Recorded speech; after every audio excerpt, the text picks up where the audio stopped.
हाँ जी दोस्तों, नमस्कार। स्टडी हंगर्स पर आपका बहुत बहुत स्वागत है। आशा करता हूँ आप सभी बहुत अच्छे होंगे और अपनी तैयारी को एक नई दिशा दे रहे होंगे। साथियों, स्टार्ट कर रहे हैं आपके लिए एक नई बेहतरीन सीरीज, और ये सीरीज है स्पेशली आपकी टारगेटेड है DSSB का जो अपना PRT का एग्ज़ाम होता है, उसमें जो हमारा 100 मार्क्स का जो पार्ट सेकंड होता है टीचिंग मैथडोलॉजी और पेडागोजी, उसके लिए स्पेशल सीरीज हमारी चलेगी। ठीक है, और इसके सीक्वेंस वाइज वीडियो आपको मिलते हुए जाएंगे, और मैं ऐसी आशा करता हूं कि शायद ये आपको सीरीज बहुत पसंद आने वाली है। ठीक है, बहुत मेहनत लगी इसमें, तो उम्मीद है कि ये आप इसको पूरा फुल सपोर्ट करेंगे और अच्छे से अपने क्वेश्चंस को, डाउट्स को अच्छे से क्लियर करेंगे। ठीक है, तो चलिए बिना समय गवाए इसको स्टार्ट करते हैं। ठीक है, और स्टडी हंगर्स का हो चुका है ऐप लॉन्च, तो जिन साथियों ने डाउनलोड नहीं किया है तो आज ही डाउनलोड कर लीजिए। इस पर बहुत से फीचर हैं जो आपके एग्जाम में हेल्प करेंगे। चलिए तो बात करते हैं। देखिए, अब ये जो कंप्लीट मैं आपको पढ़ाऊंगा, इसका जो PDF है ना, ये आपको वैसे मैं लिंक दे दूंगा टेलीग्राम चैनल की अपने वीडियो के डिस्क्रिप्शन में, तो आप वहां से चैनल को ज्वाइन कर लेना। नहीं तो सिंपल क्या करेंगे, आप टेलीग्राम पर जाएंगे और स्टडी हंगर्स क्या करेंगे, टाइप करना। हंगर्स है, ठीक है, S लगाया जरूर करो पीछे। ठीक है, तो यहाँ से इसको ज्वाइन कर लेना, तो इसकी ये कंप्लीट PDF आपको वहाँ से मिल जाया करेंगे। तो चलिए आगे बढ़ते हैं अपने पहले क्वेश्चन की ओर। पहला क्वेश्चन है, शिक्षा शास्त्र हमें सिखाने के लिए बता सकता है। यानी कि वो ये कह रहे हैं कि जो पेडागोजी है वो हमें क्या बता सकता है कि हम बच्चों को किस तरीके से, कब और क्या, कैसे बताएं, क्या पढ़ाएं। तो ये हमारे पास ऑप्शन दिए हुए हैं। एक कन्फ्यूजन सा हो रहा है, क्या हो रहा है कि शिक्षा शास्त्र हमें सिखाने के लिए खालिस्तान बता सकता है। 3 ऑप्शन दे दिए, क्या बता सकता है, किस तरह बता सकता है, कब बता सकता है, और ये आपके समक्ष दिए हुए हैं। यहाँ पर आप देख सकते हैं ये ऑप्शन आपके पास दिए हुए हैं, first, second and third, first and third, first and second, second and third. हाँ, एक चीज़ और, क्या आप मुझे कमेंट के माध्यम से ये बताएंगे कि आपका टोटल ये जो क्वेश्चन है ना, ये 20 क्वेश्चन रहेंगे इसमें, और क्योंकि जो हमारे पार्ट रहते हैं उसमें सेकंड पार्ट में वो 20-20 में डिवाइडेड रहते हैं, तो हम 20-20 के हिसाब से उसको सीरीज करेंगे। ठीक है, तो आप मुझे कमेंट में ये ज़रूर बताना कि आपके 20 में से कितने मार्क्स सही रहे। ठीक है, इतने अपॉन इतने। ठीक है, सभी लोग, जितने भी लोग वीडियो देखें, कमेंट में बताना मुझे। तो यहाँ पर वो कह रहा है कि शिक्षा शास्त्र हमें ये बताता है कि हमें बच्चों को किस तरह पढ़ाना है। ठीक है, किस तरह पढ़ाना है और कब पढ़ाना है, किस तरह और कब पढ़ाना है। तो यहाँ पर ऐसा सेकंड और थर्ड जैसा कोई ऑप्शन दिख रहा है क्या? जी हाँ, हमें ऑप्शन दिख रहा है यहाँ पर D। तो D क्या हो जाएगा, हमारा करेक्ट आंसर हो जाएगा। चलिए इसको और डिटेल में देखते हैं, देखिए मज़ा आ जाएगा एकदम आपको।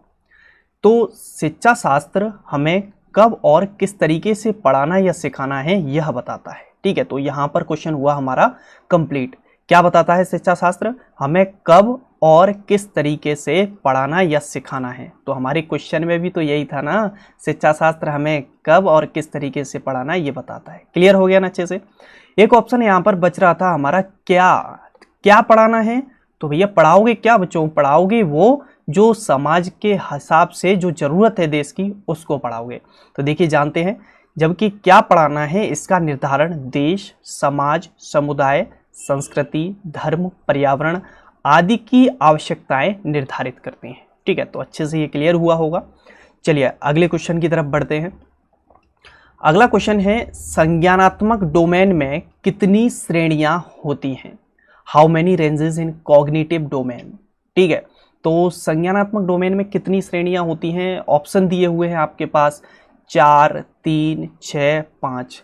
सर ये तो कन्फ्यूजेबल है, ये तो हमने कहीं पढ़ा ही नहीं है संज्ञानात्मक के बारे में। हाँ, थोड़ी बहुत जानकारी है, जीन पियाजे ने बताया था, लेकिन वहाँ पर तो सर उसने 4 स्टेज बताई थी।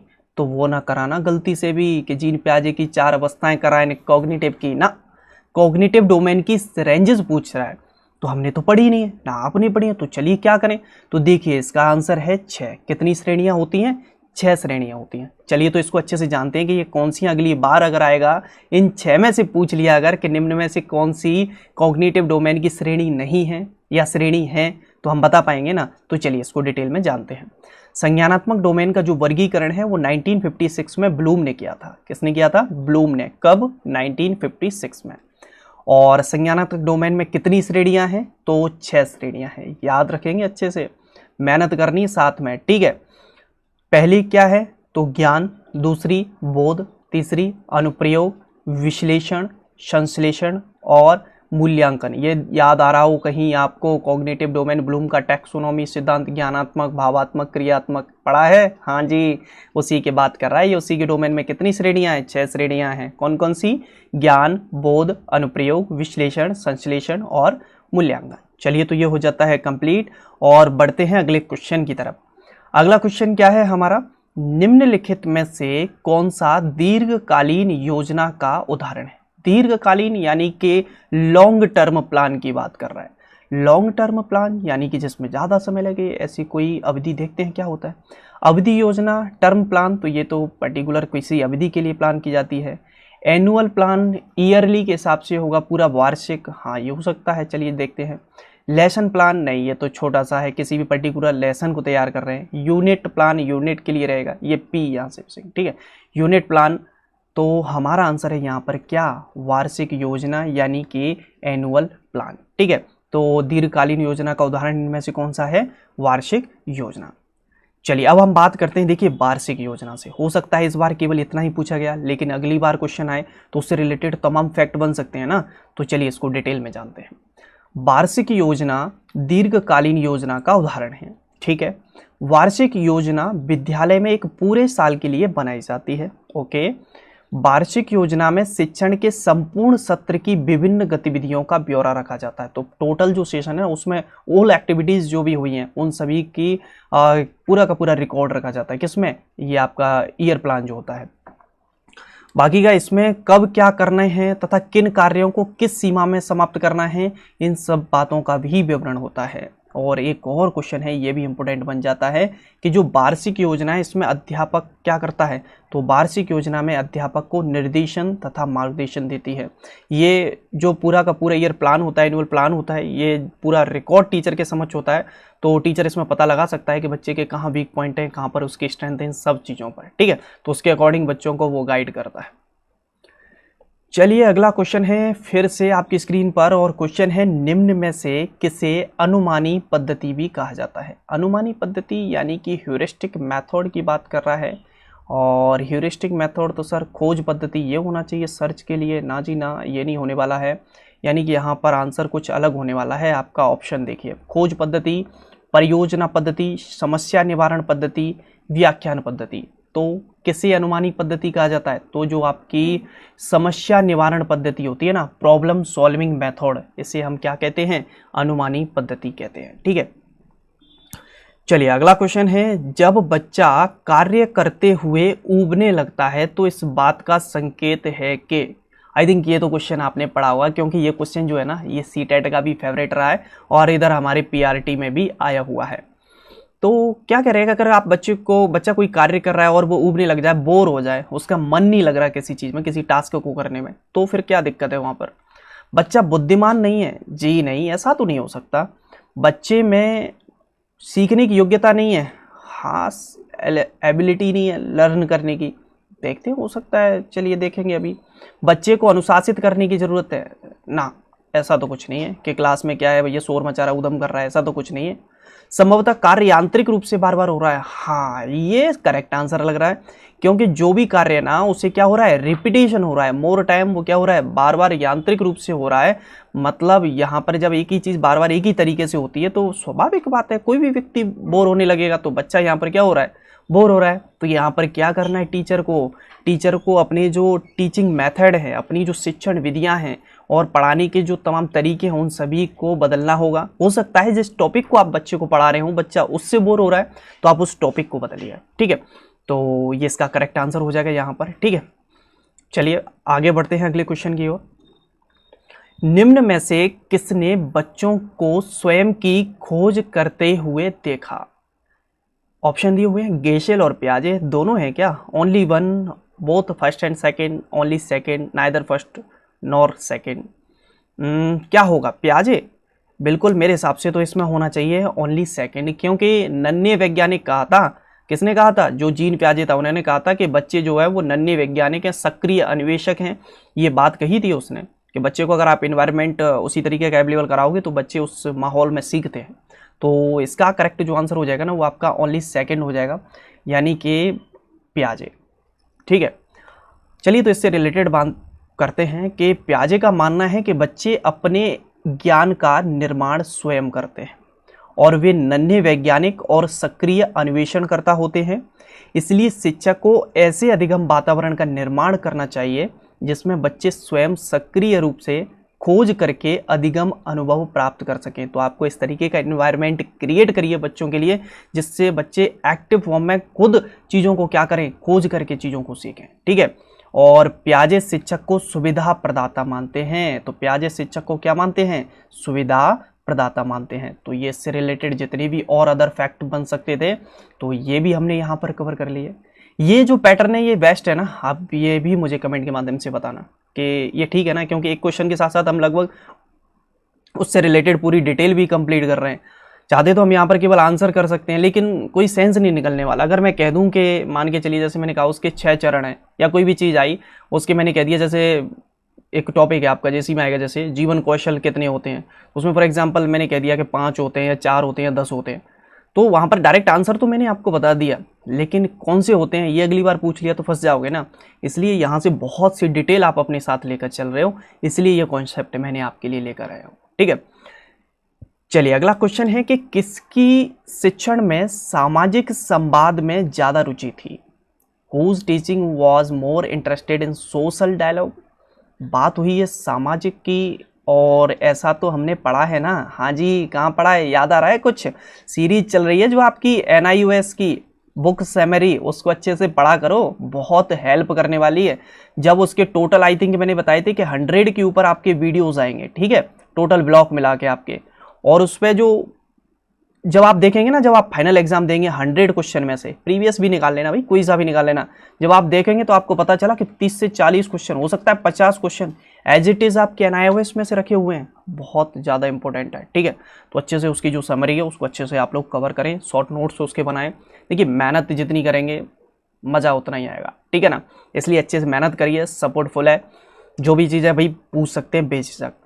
चलिए आगे बात करते हैं इसमें किसकी शिक्षण में सामाजिक संवाद में ज़्यादा रुचि थी। तो सामाजिक की तो बात आ रही, चलिए देखते हैं पहले तो जीन पियाजे तो संज्ञानात्मक को लेकर थे ना। नॉम चॉम्स्की भाषा विकास को लेकर थे। गार्डनर ने तो बुद्धि के बारे में बताया था। और वाइगोस्की, हाँ जी मिला सर, क्या मिला? वाइगोस्की ने कुछ कहा था सामाजिक सांस्कृतिक सोशल कल्चर थ्योरी के बारे में बताया था।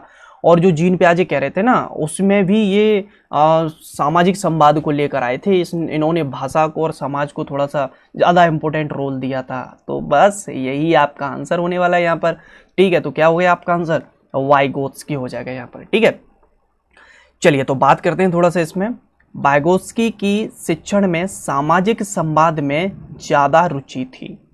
वाइगोत्स्की ने बालक के संज्ञानात्मक विकास में सामाजिक कारकों तथा भाषा को महत्वपूर्ण कारक माना है। हो सकता है अगली बार क्वेश्चन ऐसे पूछ लिया जाए कि वाइगोत्स्की ने बालक के संज्ञानात्मक विकास में किन कारकों को महत्वपूर्ण कारक माना है, तो सामाजिक कारक और भाषा। ठीक है, याद रखिए इसको। अगला क्वेश्चन है कि एक अच्छे वार्तालाप संचारण में जरूरी है, essential in transmitting a good conversation, यानी कि आप किसी से बातचीत कर रहे हैं और उस बातचीत करने में गुड कन्वर्सेशन में क्या चीज़ सबसे ज़्यादा मतलब आवश्यक है? विचारों की स्पष्टता, क्लैरिटी ऑफ थॉट, नाटकीय प्रस्तुति, नरम आवाज़ से बोलना, रुके बिना बोलना। तो देखिए इसमें जो मुझे तो सबसे सटीक लग रहा है ना, फर्स्ट टाइम ही मेरा माइंड कह रहा है कि यहाँ पर होना चाहिए क्लैरिटी ऑफ थॉट। क्योंकि जब तक जो विचार है ना, आप एक दूसरे से क्या बातचीत करना चाह रहे हैं, क्या अपनी बात दूसरे के समक्ष रखना चाह रहे हैं, तब तक उसमें क्लैरिटी नहीं होगी, तब तक सामने वाला क्या समझेगा? कुछ नहीं समझने वाला। तो फर्स्ट इसका आंसर होने वाला है विचारों की स्पष्टता। ठीक है, याद रखें अच्छे से। चलिए, एक अच्छे वार्तालाप संचारण में विचारों की स्पष्टता जरूरी है। वार्तालाप 2 या 2 से अधिक व्यक्तियों के बीच विचारों, भावनाओं, सूचनाओं आदि का आदान प्रदान है। चलिए अगला क्वेश्चन है, शिक्षक के पास होना चाहिए। क्या होना चाहिए शिक्षक के पास? तो बच्चा कह रहा है सर शिक्षक के पास आईफोन होना चाहिए। अरे रुक जाओ, आईफोन होना चाहिए ना जी ना। क्या होना चाहिए? आप पढ़ाने गए, वहाँ पर स्टाइल मारने थोड़ी गए। विषय का ज्ञान, सब्जेक्ट नॉलेज बिल्कुल मस्ट है, ये तो होना चाहिए। टीचिंग नॉलेज, अध्यापन का ज्ञान, पढ़ाने का तरीका होना चाहिए। जब सर 2 हो गए तो बाकी का तीसरा अपने आप हो जाएगा ना। हाँ, क्योंकि चौथा ऑप्शन उपरोक्त सभी दिया है हमारे लिए, तो सर फिर तो उपरोक्त सभी होगा। चलो तीसरा जान लेते हैं, विद्यार्थियों का ज्ञान, नॉलेज ऑफ स्टूडेंट्स। तो आपको बच्चों के जो बौद्धिक स्तर है उसके बारे में भी पता होना चाहिए कि बच्चों का जो लेवल है ना सीखने का वो क्या है, और आपको व्यक्तिगत भिन्नता का भी ध्यान रखकर यहाँ पर पढ़ाना होता है। ठीक है, तो शिक्षक के पास भैया सभी चीजें, विषय का ज्ञान, अध्यापन का ज्ञान और विद्यार्थियों का ज्ञान, उपरोक्त सभी इसका आंसर हो जाएगा। ठीक है, चलिए आगे बढ़ते हैं। और अच्छा क्वेश्चन है, देखिए आपके टोटल 100 मार्क्स में से करीबन 5-6 पूछ ली जाती है। एब्रीविएशन जो होती हैं, संक्षिप्त रूप बहुत पूछे जाते हैं, तो इनका रोल हो जाता है अपने आप में, तो ये हमें अच्छे से पढ़ना है। CAI का पूर्ण रूप है, और ये हर बार कुछ नया लेकर आते हैं। ठीक है, तो CAI क्या कह रहा है, computer assisted instruction, computer assisted instruction, community assisted instruction, none of these. क्या होना चाहिए यहाँ पर, तो कंप्यूटर असिस्टेड इंस्ट्रक्शन, यानी कि आपका आंसर हो जाएगा सेकंड।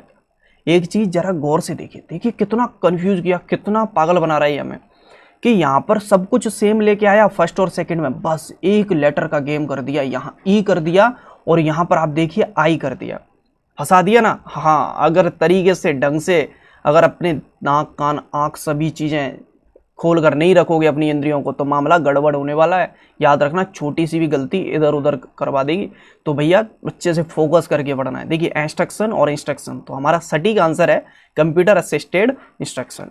चलिए इससे रिलेटेड जानते हैं, CAI जो हमने बात की थी, इसका हिंदी रूपांतर है कंप्यूटर द्वारा अनुदेशन। तो इंग्लिश में तो आपने जान लिया, इंग्लिश में क्या जाना आपने, कि इंग्लिश में था कंप्यूटर असिस्टेड इंस्ट्रक्शन, तो हिंदी में इसका अर्थ क्या हुआ, तो कंप्यूटर द्वारा अनुदेशन। ठीक है, कंप्यूटर द्वारा अनुदेशन को प्रयुक्त करने से ज्ञानात्मक पक्ष के स्तर, जो कॉग्निटिव डोमेन होता है अपना, ज्ञानात्मक पक्ष जो होता है उसके उद्देश्यों जैसे कि ज्ञान, बोध, प्रयोग की प्राप्ति की जा सकती है। ठीक है, चलिए अगला क्वेश्चन है, निम्नलिखित में से किस दार्शनिक विचारधारा के साथ कार्ल रोजर्स, नाम सुना होगा इनका, बहुत फेमस है, कार्ल रोजर्स तथा अब्राहम मैस्लो के नाम जुड़े हैं।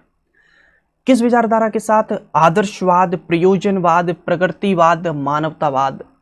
मुझे तो बच्चों कार्ल रोजर्स का तो देखो याद नहीं था साथियों, लेकिन एक चीज याद थी। क्या याद थी, कि जो अब्राहम मैस्लो है इसके बारे में पढ़ा था मैंने, मैस्लो का मानवतावादी उपागम। तो मुझे तो लग रहा है जब दोनों साथ आए हैं तो कहीं ना कहीं आंसर होने वाला है ह्यूमनिज्म, यानी कि मानवतावाद। आपका क्या मानना है, यही मानते हो? चलिए देखते हैं, बिल्कुल सही मानते हो आप लोग भी, है ना, होशियार हो गए हो धीरे धीरे। तो मानवतावाद इसका आंसर हो जाएगा। ठीक है, चलिए जानते हैं इससे रिलेटेड और फैक्ट। अब्राहम मैस्लो तथा कार्ल रोजर्स जैसे मनोवैज्ञानिकों को मानवतावादी परिप्रेक्ष्य का प्रमुख समर्थक माना जाता है। वे मानते थे कि व्यक्ति में अपनी अंतर्निहित क्षमता के अनुसार आत्मसिद्धि प्राप्त करने की इच्छा होना स्वाभाविक है। क्या मानते थे दोनों लोग, कि व्यक्ति में अपनी अंतर्निहित क्षमता के अनुसार आत्मसिद्धि प्राप्त करने की इच्छा होना स्वाभाविक होता है। ठीक है, चलिए अगला क्वेश्चन आ रहा है कि मानव विकास के 3 प्रमुख क्षेत्र क्या हैं। मानव विकास के 3 प्रमुख क्षेत्र, सर याद तो आ रहा है, कुछ कुछ देखने को मिल रहा है, ऑप्शन दिए, शारीरिक, भावनात्मक, आध्यात्मिक। हमने तो पढ़ा था, एक पढ़ा था ज्ञानात्मक, भावात्मक, क्रियात्मक। अरे वो ब्लूम का टैक्सोनॉमी सिद्धांत था, यहाँ पर दिमाग क्यों लगा रहे हो इतना? तो फिर क्या हो सकता है? अरे कंफ्यूजन है इसमें तो। हाँ जी, कंफ्यूजन तो होना भी चाहिए, क्योंकि वो अलग है, ये अलग है। तो शारीरिक, भावनात्मक, आध्यात्मिक, शारीरिक, संज्ञानात्मक, मनोवैज्ञानिक, संज्ञानात्मक, भावनात्मक, सामाजिक, संज्ञानात्मक, आध्यात्मिक और भावनात्मक। क्या होना चाहिए, क्या कहते हो, किस पे लॉक किया जाए? सेकंड, बिल्कुल। तो क्या आंसर आपका हो जाएगा शारीरिक। कौन से पक्ष हैं, 3 प्रमुख डोमेन्स क्या है मानव विकास के? शारीरिक, संज्ञानात्मक और मनोवैज्ञानिक। ये तीनों मेन डोमेन होते हैं हमारे, याद रखेंगे आप इसे। चलिए अगला क्वेश्चन है, छोटे बच्चों की अधिगम प्रक्रिया में अभिभावकों को भूमिका निभानी चाहिए। जब छोटे बच्चे खेल रहे हैं या पढ़ रहे हैं तो उन बच्चों को मतलब सीखने में, उनके सीखने की जो प्रोसेस है, लर्निंग प्रोसेस, उसमें जो पेरेंट्स हैं उनको क्या रोल प्ले करना चाहिए? निगेटिव की तो कभी बात ही नहीं करते हम लोग, पॉजिटिव की बात करते हैं। सकारात्मक, सहानुभूतिपूर्ण, तटस्थ, न्यूट्रल। सर पॉजिटिव होना चाहिए, सकारात्मक होना चाहिए या सहानुभूतिपूर्ण होना चाहिए? सर हम दो में कंफ्यूजन है, न्यूट्रल तो नहीं होगा। ठीक है, अब क्या हो सकता है, सकारात्मक या सहानुभूतिपूर्ण? क्या कहते हैं, सिंपैथी दिखाओगे, बच्चों के प्रति सहानुभूति दिखाओगे? अरे रुक जाओ, सहानुभूति नहीं दिखानी, बच्चों के प्रति क्या करोगे, पॉजिटिव दिखाना है। कैसा होनी चाहिए, आपकी सकारात्मक भूमिका होनी चाहिए। चलिए और जानते हैं इससे रिलेटेड डिटेल। छोटे बच्चों की अधिगम प्रक्रिया में अभिभावकों को सकारात्मक भूमिका निभानी चाहिए। ठीक है, कैसी भूमिका निभाओगे, पॉजिटिव रोल प्ले करना चाहिए आपको। अभिभावक बच्चों के प्रथम शिक्षक होते हैं, बिल्कुल, और बच्चे की प्रथम गुरु जो होती है माँ होती है। बच्चे की प्रथम भाषा जो होती है वो उसकी मातृभाषा होती है, और बच्चे की प्रथम पाठशाला जो होती है वो उसका परिवार होता है। ठीक है, तथा बच्चे अपने अभिभावकों के व्यवहारों का क्या करते हैं, अनुकरण करते हैं, बिल्कुल। तो जो अभिभावक है ना, हमेशा उनको ऐसा व्यवहार रिप्रेजेंट करना चाहिए बच्चों के समक्ष जो अच्छा हो, पॉजिटिव हो, और बच्चे उसे क्या करें, अनुकरणीय हो, और बच्चे उससे सीखने के लिए हमेशा प्रेरित हों। ठीक है, मज़ा आ रहा है तो वीडियो को लाइक किया करो, ये सबसे अच्छी बात है ना। लाइक करोगे तो आपको भी मजा आएगा। चलिए अगला क्वेश्चन है, बंडूरा के अनुसार आत्म प्रभावकारिता मूल्यांकन सूचना के कितने स्रोतों पर आधारित है। बड़ा खतरनाक सा क्वेश्चन है ये तो। हाँ जी, दिमाग खोल दिया है इसने तो। बंडूरा के बारे में पढ़ा था, कहाँ पढ़ा था, सामाजिक अधिगम सिद्धांत, सोशल लर्निंग थ्योरी, हाँ कुछ वहाँ पढ़ा था। देख तो रहे हैं, मिला जुला सा लग रहा है, लेकिन यहाँ कुछ और पूछ रहा है। क्या पूछ रहा है, बंडूरा के अनुसार आत्म प्रभावकारिता मूल्यांकन सूचना के कितने स्रोतों पर आधारित है। 4, 6, 2, 3, क्या कहते हो, तुक्का लगाया जाए ना। तुक्का नहीं लगाना बच्चे, रुक जाओ। कितने, तो 4 पर। कितने पर, 4 पर। सर ये भी बता दो कि 4 कौन कौन से स्रोत हैं, अगली बार आएगा तो हम पहचान तो लेंगे। तो रुक जाइए, काहे चिंता कर रहे हो, लीजिए। तो बंडूरा के अनुसार सूचना के 4 स्रोतों पर आत्म प्रभावकारिता मूल्यांकन आधारित है। कौन कौन से हैं अब ये 4 स्रोत, घोट लेना, रट लेना, पहली कह रहे हैं। ठीक है, अगली बार आए तो कहा गलती ना कर देना, इन 3 में से उठा के एक अलग पटक देगा, कह देगा इनमें से कौन सा बंडूरा का आत्म प्रभावकारिता मूल्यांकन में से नहीं है। ठीक है, ऐसे दे देगा तो वहां तोते नहीं उड़ने चाहिए फिर आपके। ठीक है ना। ध्यान प्रक्रिया, दूसरा है स्मृति की प्रक्रिया, और तीसरा है पुनः निर्माण की गतिक प्रक्रिया, और चौथा है प्रेरक प्रक्रिया। याद रखोगे ना अच्छे से, बिल्कुल। Good boy, good girl. चलिए आगे बात करते हैं। सृजनात्मकता सामान्यतः जुड़ी होती है। सर क्रिएटिविटी तो जुड़ी है। हाँ जी, किससे जुड़ी है, अनुकरण से, इमिटेशन। अभिसरणात्मक चिंतन से। बड़ा खतरनाक सा बना दिया है इसको तो। हाँ जी, ये वही है डाइवर्जेंट थिंकिंग आपका। ठीक है, अपसरणात्मक, ये भी खतरनाक बना दिया है। तो ये आपका कन्वर्जेंट थिंकिंग। ठीक है, और अभिकल्प से यानी कि डिजाइन से, ना जी ना, इनसे तो कोई लेना देना नहीं है सर, 2 से। लेकिन सर हमें ये पता है कि जो सृजनात्मकता है ना, सृजनात्मकता और क्रिएटिविटी हमेशा किस में होती है, जो कन्वर्जेंट। हाँ, उल्टे कर दिए हैं। हाँ जी, उल्टा कर दिया, सॉरी, 1 मिनट रुकिए जरा। ये ऊपर वाला तो है ना कन्वर्जेंट है, और नीचे वाला है डाइवर्जेंट। कन्वर्जेंट ऊपर वाला है अभिसारी, और ये है डाइवर्जेंट। यानी कि जब किसी भी चीज़ को सीखने के आपके पास तमाम तरीके हों, आपकी थिंकिंग तमाम डायरेक्शन में क्या होती हो, डाइवर्ट होती हो, तो वहाँ पर आप क्रिएटिविटी होते हैं, यानी कि सृजनशील होते हैं। और सृजनात्मकता हमेशा किससे संबंधित होती है, अपसारी चिंतन से संबंधित होती है। वो यही है अपसारी, अपसरणात्मक, उसको लिख दिया है। ठीक है, चलिए तो गलती नहीं करनी है आपको। अगली बार आगे बढ़ते हैं। कितने जीवन कौशल हैं, कितने जीवन कौशल हैं। अरे ये तो आउट करा दिया था शायद मैंने स्टार्ट में, हाँ, पर सटीक आंसर भी नहीं बताया था आपको। रुक जाइए, बताइए। चलिए 9, 10, 8, 6 जीवन कौशल। जीवन कौशल क्या होता है सर, जीवन कौशल मतलब आप डेली लाइफ जो जी रहे हो, उस लाइफ में जो भी प्रॉब्लम्स आती हैं, उन लाइफ की प्रॉब्लम्स को आप जो भी, और तमाम चीज़ों की आपको जीवन जीने के लिए आवश्यकताएं होती हैं, उन चीज़ों में आप डेली अपनी लाइफ में कैसे जीते हो, कैसे सर्वाइव कर रहे हो, किन किन परेशानियों से आप निपटते हो, कैसे निपटते हो, ये आपके जीवन कौशल कहलाते हैं। तो सिंपल सी चीज़ है, जीवन कौशल जो होते हैं ना, चलो सीक्रेट है, बता देते हैं, किसी को बताना मत। कितने होते हैं, 10 होते हैं। जीवन कौशल कितने होते हैं, 10 होते हैं। अब सर ये भी पता चल जाए कि जीवन कौशल कौन कौन से होते हैं तो मज़ा आ जाएगा। अच्छा जी, चलिए तो बता ही देते हैं। जीवन कौशल अनुकूल तथा सकारात्मक व्यवहार हेतु ऐसी योग्यताएं हैं जो व्यक्तियों को दैनिक जीवन की मांगों और चुनौतियों का प्रभावपूर्ण ढंग से सामना करने में समर्थ बनाती हैं। अभी बात की थी हमने, जीवन कौशलों की संख्या कितनी है, 10 है। इसके अंदर भी 3 तरीके से डिवाइडेशन किया, सामाजिक कौशल, चिंतन कौशल और सामान्य कौशल। सामाजिक कौशल में है आपके आत्मज्ञान, परानुभूति, प्रभावी संचार और अंतर्वैयक्तिक संबंध। ठीक है। चिंतन कौशल में है आलोचनात्मक, सृजनात्मक चिंतन, निर्णय लेना, समस्या का समाधान। और सामान्य कौशल में है जूझने या सामना करने का कौशल, तनाव से जूझना और भावनाओं से जूझना। तो याद रखेंगे आपके जीवन कौशल कितने हैं? 10 3 टाइप्स आएंगे इसके अंदर, सामाजिक कौशल, चिंतन कौशल और सामान्य कौशल। अच्छे से आप इसको याद रखेंगे, ठीक है। चलिए अगला क्वेश्चन है, एक और फुल फॉर्म आ गई सर, ये क्या हो रहा है? हमारे जीवन में कितनी फुल फॉर्म आ रही है, अभी तो बहुत सारी आने वाली हैं, ठीक है। SEN का क्या अर्थ है? SEN, हाँ देखते हैं। सोशल एजुकेशन स्टैंडर्ड, ना जी ना। स्पेशल एजुकेशन नीड हो सकती है, सोशल एजुकेशन नीड, सोशल समाज के अनुसार हो सकती है। चलिए सोशल एक्सेप्शनल, ये सोशल है, सोशल एक्सेप्शनल नीड्स, ना जी ना, ये भी नहीं है सर। कंफ्यूजन है दो चीज़ों में। अरे तो आपने हमेशा यही तो पढ़ा होगा, स्पेशल एजुकेशन नीड, विशेष आवश्यकता जो ज़रूरत होती है, यानी कि विशेष आवश्यकता वाले बच्चे होते हैं उनके लिए जो विशेष शिक्षा की ज़रूरत होती है, तो वो स्पेशल एजुकेशन नीड में ही तो होती है। तो इसका आंसर जो सटीक आंसर है ना, वो सेकंड ही है, ठीक है। चलिए तो जानते हैं इससे रिलेटेड क्या क्या चीज़ है। SEN का अर्थ है स्पेशल एजुकेशन नीड्स, यानी कि विशेष शिक्षा की आवश्यकता। कक्षा में विभिन्न आवश्यकता वाले बच्चे होते हैं, जैसे कि प्रतिभाशाली बच्चे, मंदबुद्धि वाले बच्चे, पिछड़े बच्चे और लर्निंग डिसेबिलिटी वाले बच्चे, तमाम कैटेगरी के बच्चे होते हैं। और इन सभी बच्चों की, हर बच्चे की जो क्षमताएं होती हैं वो कैसी हैं? अलग अलग हैं। और बच्चे के लिए ज़रूरी नहीं है कि जो सामान्य पाठ्यक्रम है आप उसी तरीके से उस बच्चे को पढ़ा दो। हर बच्चे के लिए उसकी योग्यता और क्षमता के अनुसार अलग अलग शिक्षण विधियों और विशेष शिक्षा की आवश्यकता होती है। तो वही आपकी क्या कहलाती है? स्पेशल एजुकेशन नीड, यानी कि विशेष शिक्षा की आवश्यकता। याद रखेंगे। चलिए अगला क्वेश्चन है, छात्रों द्वारा एक निश्चित अवधि में किए गए कार्यों का संग्रह क्या कहलाता है? तो ये तो आपको पता होगा, बिल्कुल इजी सा क्वेश्चन है।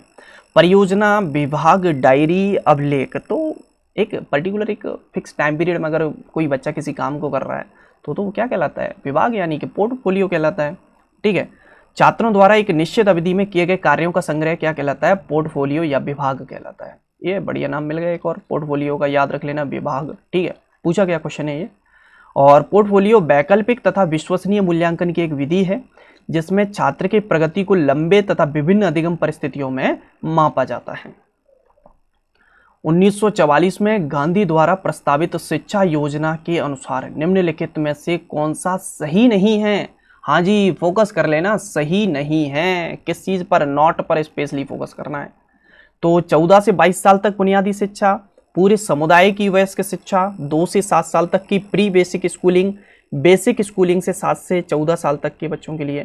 तो इसमें इन तीन की तो बात हुई है, देखिए ये तो है, लेकिन ये अकेला है 14 से 22 साल तक की बुनियादी शिक्षा, इसकी बात नहीं हुई है। तो यही आपका आंसर है, यानी कि नॉट पूछा है।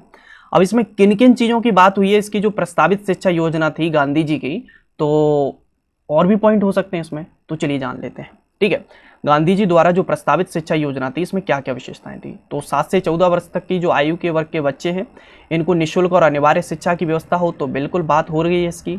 पूरे समुदाय की वयस्क शिक्षा की व्यवस्था हो, 2 से 7 साल तक प्री बेसिक स्कूलिंग की व्यवस्था हो, संपूर्ण शिक्षा स्थानीय हस्तकला पर आधारित हो, हस्तकला को भी इन्होंने प्रमोट किया था, है ना।